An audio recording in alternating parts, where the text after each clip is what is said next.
I think the preface of this was the No BS AI Playbook, how I'm saving time and making money. I'm a firm believer that a penny saved is a penny earned, a dollar saved is a dollar earned. So a lot of this is really kind of saving time. That's how we're making money. Yes, there's other things that we're doing on the sales end, which we'll get into. It is my belief that every company now is a tech company. It doesn't matter if you're running a gym, it doesn't matter if you're running a one-person personal advisory business or a tech consulting firm, a lawn mowing business. Everybody has a responsibility to figure out how they're being tech enabled and how AI integrates into that. I want to talk a little bit about what I'm doing with clients in real time.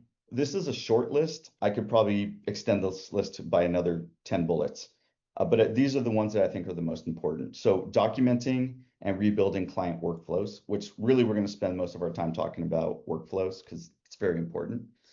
Standing up AI committees. I'll talk a little bit about the importance of an AI committee. Helping teams find the right tools. I've spoken to endless vendors, AI vendors, and we're constantly vetting AI vendors on a daily basis. I've probably spoken to 100 vendors at this point in the space of all different shapes and sizes. Front end, operational vendors, back end. We'll talk a little bit about that, but really this vendor sourcing and helping teams find the right vendors, hire them, get the scope of work right. That's a really important piece. AI education, that's what this is, AI education with senior leadership primarily, mainly because the younger demographic in the workforce seems to be getting up to speed with it, but it's really the C-suite that I've found is kind of wrestling with AI the most. So spent a lot of time doing AI senior leadership, education courses, seminars, workshops, things like this. And then accelerating decision making, the analysis paralysis. People know they want to do it. They don't really know how to get it done or how much to pay or which tools to use. So there's a lot of paralysis. I'm just helping people get over the hurdle. In regards to use cases, again, this could probably go out by another 10, 15 bullets, but these are the ones that are probably the most relevant to what I'm doing. We recently built 2 RFP builders for different clients. We set up an agent recently that sends call notes prior to a kickoff call. I don't know, countless customized email campaigns. We just finished a very large go-to-market strategy for a startup. Did some value creation strategy for a private equity firm recently. Did a very complex valuation analysis for an organization that's owned by 3 or 4 different companies. So we have to figure out the valuation for this. And then just a lot of complex financial planning and analysis, which is part of my management consulting background. We're always doing FP&A. This is the short list. Again, it could go on and on. Just want to give you an idea of what I'm doing. My tech stack, I actually added this term, and more. I could probably add another 10 tools here. I know we're all spending a lot of money on tools on a daily basis. This is kind of what I'm using right now, but it does change, and there's probably another 10 that I didn't even have listed here, but these were the most important. These are the ones I go to daily. Claude is kind of becoming my go-to, my number one, because of Cowork and Claude Code. ChatGPT is, I would consider, my daily thought partner. It's just, I got the app and I'm constantly going to it throughout the day. Make.com for automations, N8N. I know there's a lot. I'm not going to run through all these things, but there's some fun ones in here like Notebook LM, just for comprehension. Recently, I got asked to oversee a very large scale project, and I was sent, I don't know, maybe like 20 various documents, and each document was somewhere between 10 to 20 pages of information that I needed to absorb. So what I did instead was I just uploaded it, non-sensitive information, into Notebook LM, turned it into a podcast, and then I went to the gym on the treadmill over an hour. I just listened to the podcast. It actually helps me for comprehension. So I'm learning how to use a lot of these different tools. Monday.com, which is funny because it's not originally an AI tool. It's really a project management tool, but recently they've been integrating more AI features into it. So using Monday.com a lot. I have been for years, but it's getting better. HubSpot is actually getting better. Snowflake for data. So this is more or less kind of what's making up my personal tech stack. So when I work with clients, I'm trying to push them towards these things because I understand them better than not. The first thing that I do when I'm trying to figure out how to integrate AI to any business, bear in mind, I deal with a lot of legacy businesses. That makes up the large majority of what I'm involved with on a day-to-day basis. By legacy, I'm talking 30 plus years in business. A lot of times it's family owned and operated. Maybe it's 50 employees and above, and they're just part of the old school. They're managing the status quo.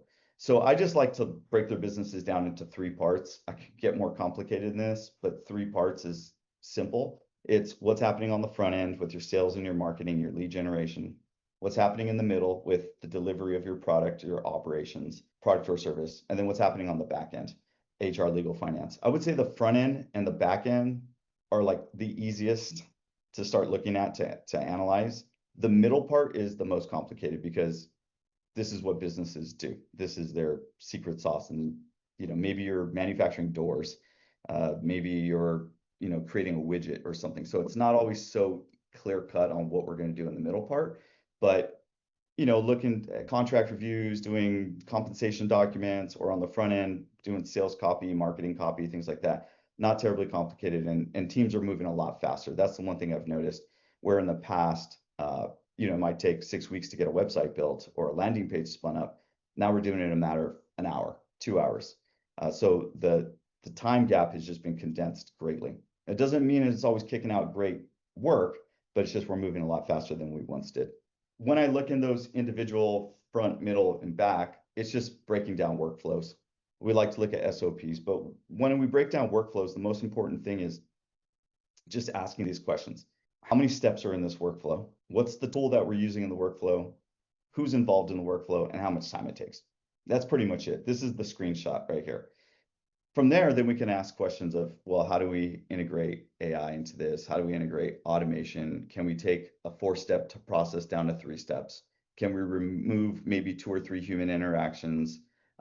Is there a better tool than the one we've currently been using? Is there some way that we can get this to be autonomous or automated? All right, we're starting asking all these questions.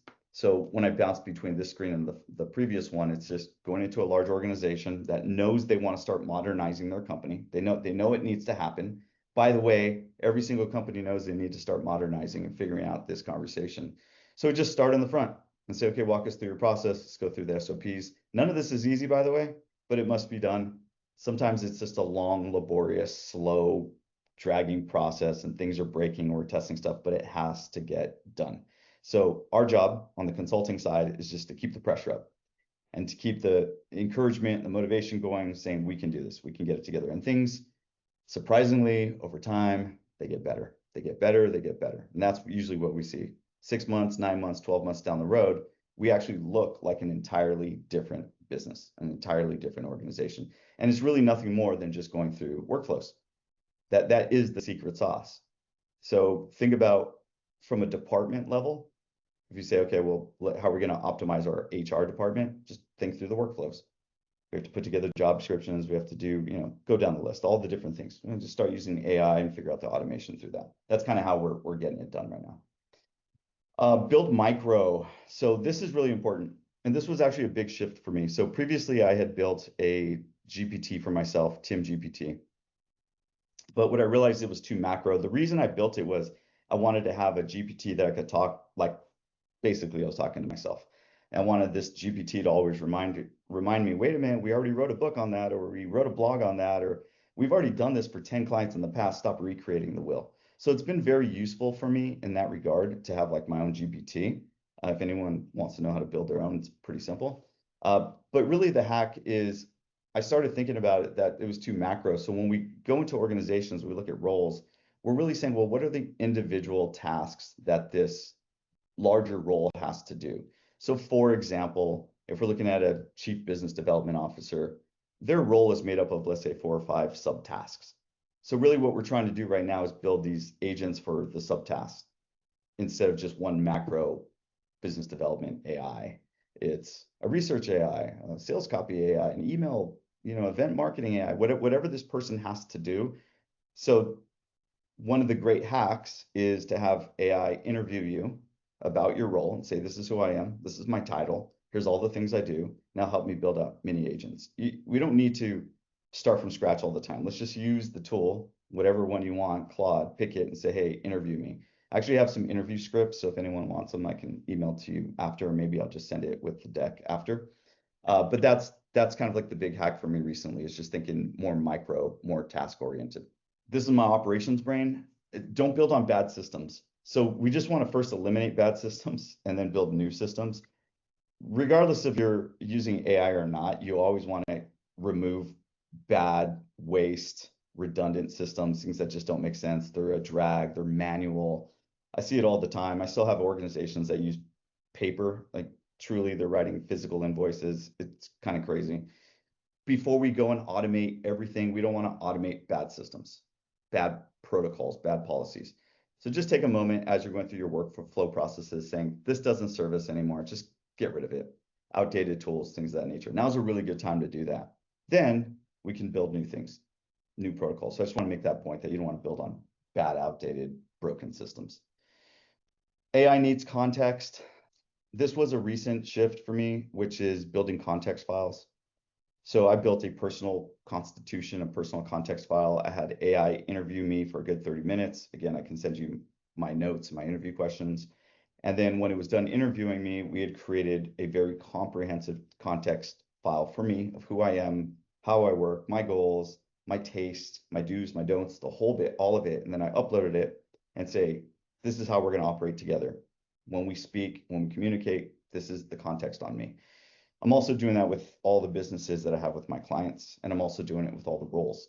So actually recently had a head of strategy at a very large organization trying to figure out his new role because he got an opportunity to take a new role. So I said, well, let's just have AI interview you and let's build a personal context file on who you are, what you're trying to accomplish, your objective, what you've done in the past, all of it. And it spit back this very beautiful file and said, okay, this is who you are, this is how we're going to operate, here's how we're going to move forward. So the objective here, the action item is block out time, have AI interview, upload this. It's also really important if you're like me, you're bouncing between tools all day long and you don't want to have to give it new context each time. So if you're using Claude and ChatGPT and Grok and Gemini and all the different tools that are out there, just create one context file, upload it in multiple systems. It'll know who you are and it helps you move a little faster. AI is an autonomous, as a teammate, not an autonomous employee. Now, the goal, the big dream, the big vision is that AI is just going to do everything for us all at once. We're going to wake up in the morning and everything's done for us. There's going to be robots cleaning the house and, balancing the checkbook, you name it, doing everything. It's not there yet.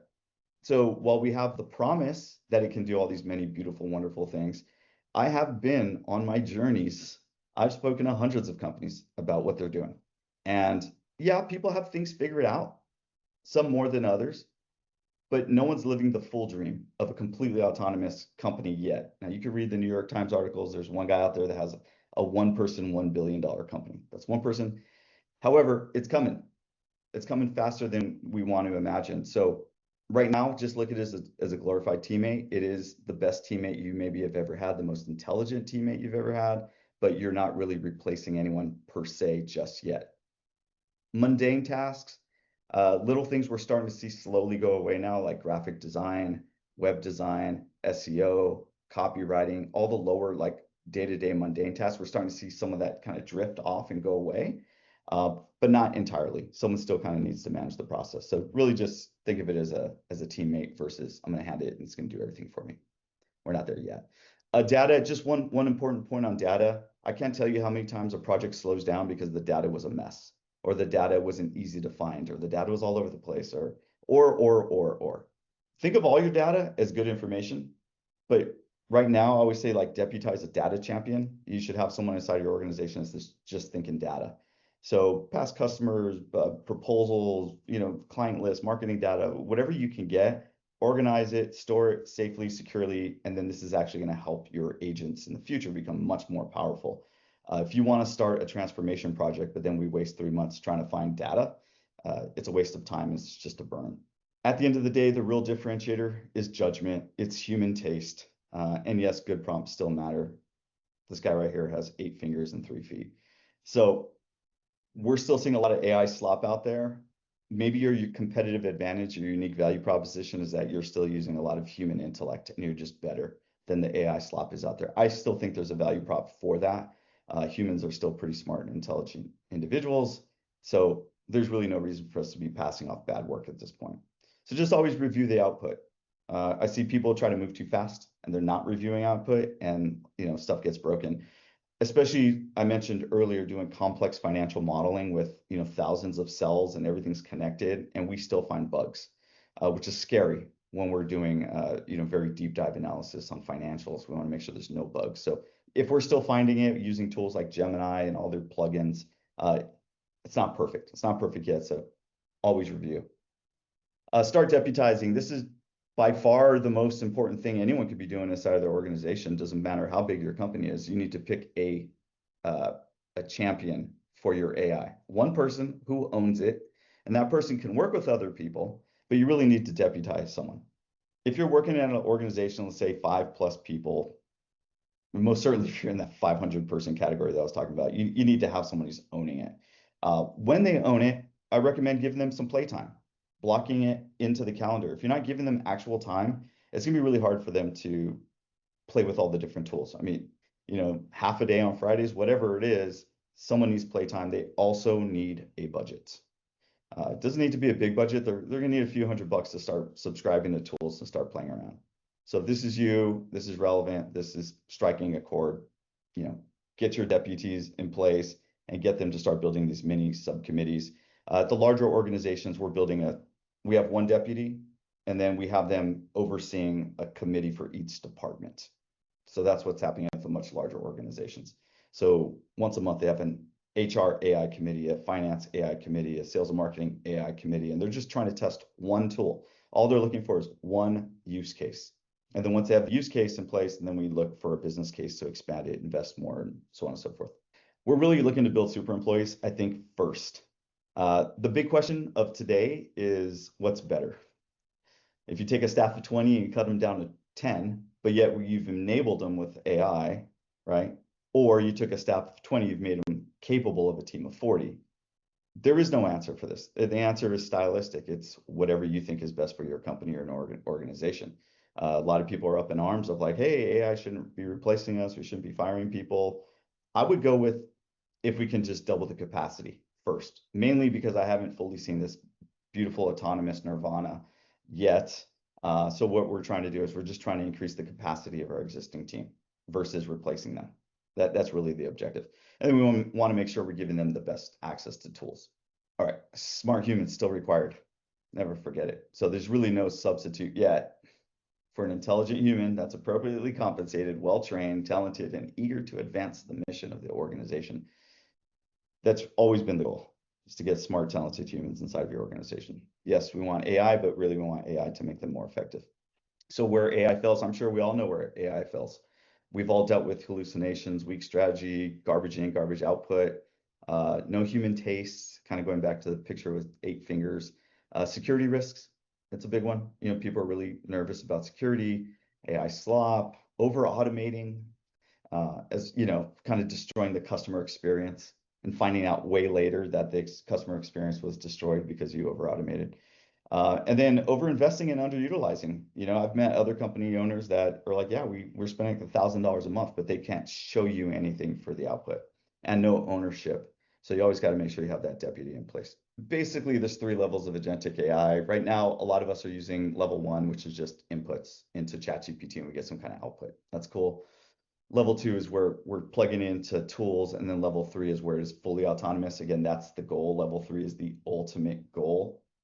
We're always looking for use cases. So if you're out there and you have more use cases where you have this complete autonomous universe, I want to see it. I want to hear about it, want to read about it, want to know which vendors you're using, which tools you're using, because we're also working on this on our end as well. That's not to say it's not working. It just hasn't started working en masse yet. Always keep your data secure. You really should have some kind of protocols internally.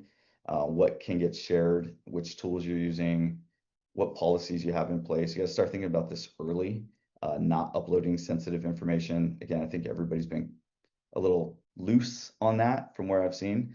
We had an organization where everything was recorded with a note taker, which I am a huge advocate of note takers, but everyone had access to this note taker. So, there's a very tense conversation between a head of a department and an employee. It leaked, it was bad. So these are situations that you got to really think about and put some protocols in place. Okay, this is kind of the wrap up here. So we are in the most transformative time in knowledge work history.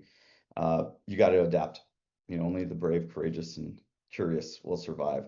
So test the waters, get out there, each one teach one, bring other people up, adapt quickly, test your tools. Like I said, what I'm sharing with you right now in this 20-minute spread, it's going to be outdated in 6 months. So it's really up to everyone on this call to do what you can to get into the conversation. If you want to talk AI, you have my email, you have my number. And if you have any questions, we can spend 10 minutes answering any kind of Q&A that anyone may have. I'll just pull up the chat and we'll see what's out there.